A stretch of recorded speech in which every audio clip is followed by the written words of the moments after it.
Hi అండి.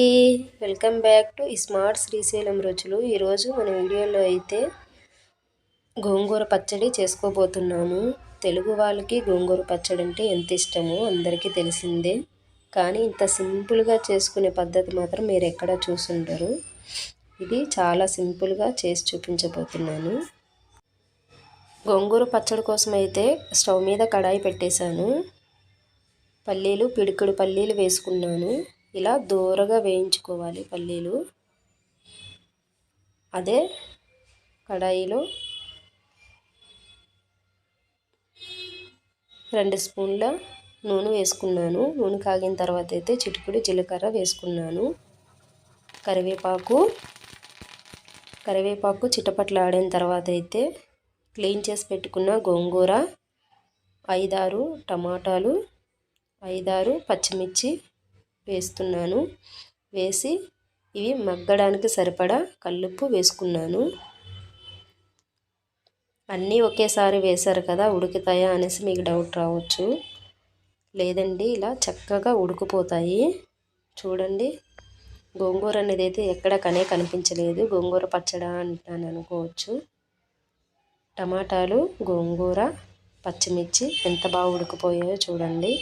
ఇప్పుడు stove నుంచి దించిన తర్వాత అయితే ఫస్ట్ వేయించి పెట్టుకున్న పల్లీలు రోట్లో ఫస్ట్ వేసుకొని దంచుకోవాలి.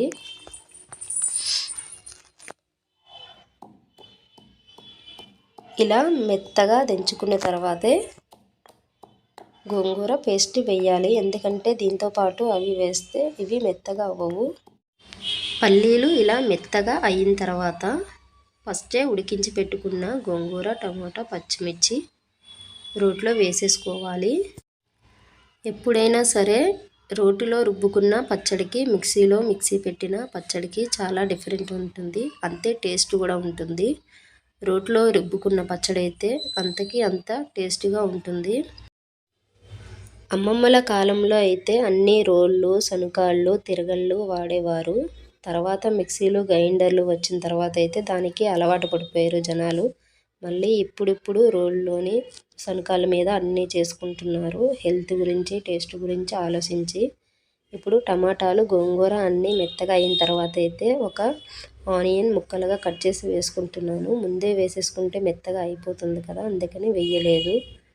ఇది ఆనియన్ మనం తింటుంటే పంట కింద పడితే చాలా బాగుంటుంది గోంగూర పచ్చళ్ళలోని, అందుకని ఇప్పుడు వేస్తున్నాను. ఇలా ఎంతమంది పచ్చళ్ళు రోట్లో రుబ్బుకొని తింటారో కామెంట్ పెట్టండి.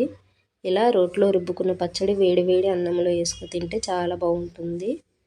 మీరు మా వీడియోలు చూస్తున్నట్టయితే ఛానల్ని సబ్స్క్రైబ్ చేసుకోండి, లైక్ కొట్టండి, షేర్ చేయండి. గంట సింబల్ మాత్రం కొట్టడం మర్చిపోవద్దండి. ఇలా రోట్లో కొంచెం పచ్చడి మిగిలిపోయి ఉంటే వేడి అన్నంలో కలిపి మా బాబుకి అయితే పెడుతున్నాను నేను. ఇలా ఎంతమంది రోట్లో అన్నం కలుపుకొని తింటారో ఒకసారి కామెంట్ పెట్టండి. ఇలా తింటే చాలా టేస్టీగా ఉంటుంది.